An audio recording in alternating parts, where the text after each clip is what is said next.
let's talk about traditional dress in Taiwanese society.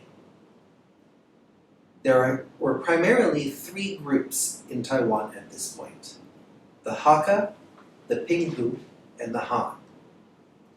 Hakka women had to work on a farm every day, so their clothing was designed for convenience and comfort as they went about their daily farm duties. They did not follow high fashion trends, but were focused on practical clothing. Their clothes were usually made of cotton, with large cuffs. They used a kind of plant known as shan lan to dye their clothes. This dye was natural, and it was not expensive.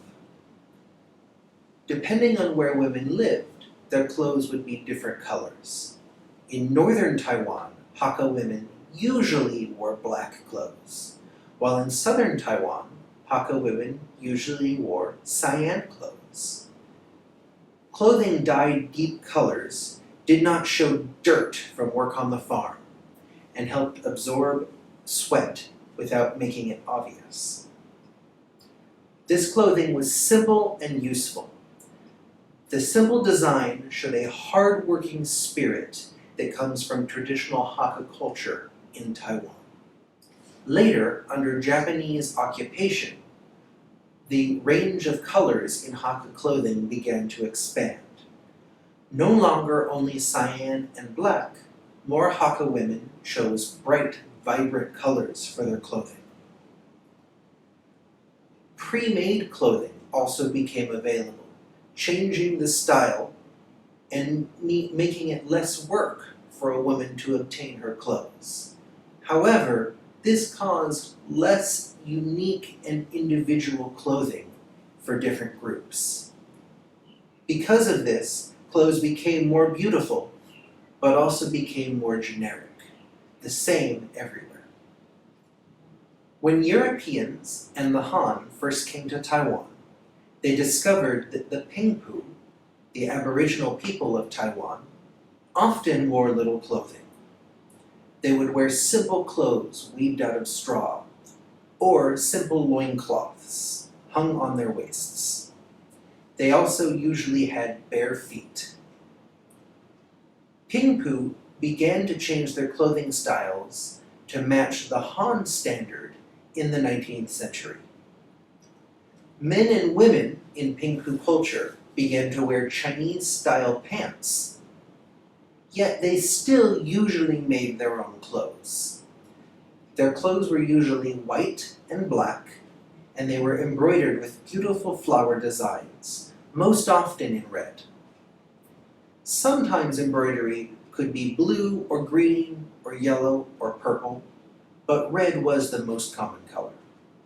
They would also sometimes put geometric patterns on their clothes. Pinghu women usually wore skirts rather than pants, and they would often use a black cloth to wrap their legs. Han clothing in Taiwan showed a greater variety. Han clothes were primarily divided into three categories. First, ordinary, everyday clothes. Second, a Chinese-style, unlined garment, known as a gown. It was usually thin and could be worn as a smock. Finally, Han clothing often resembled a vest, something that is used to keep yourself warm, but also maintains free movement.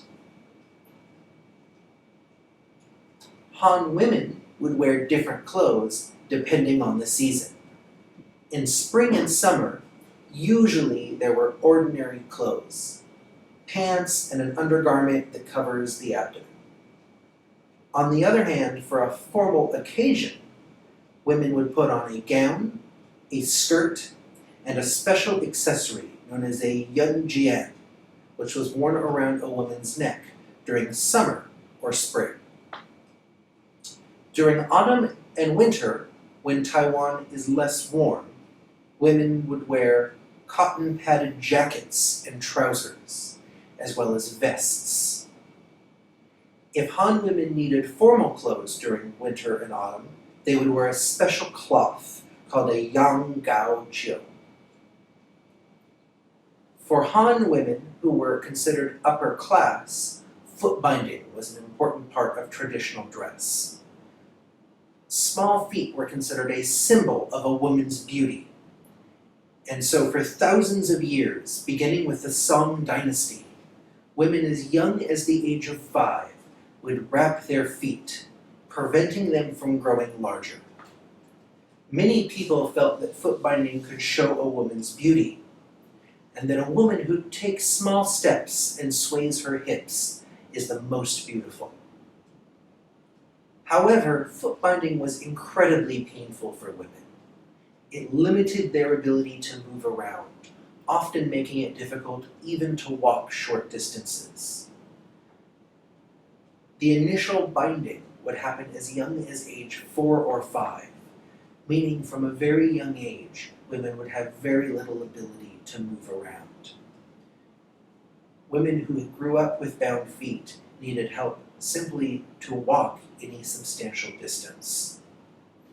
There was a kind of shoe known as a 3-inch golden lotus that was considered the epitome of beauty for a woman with bound feet.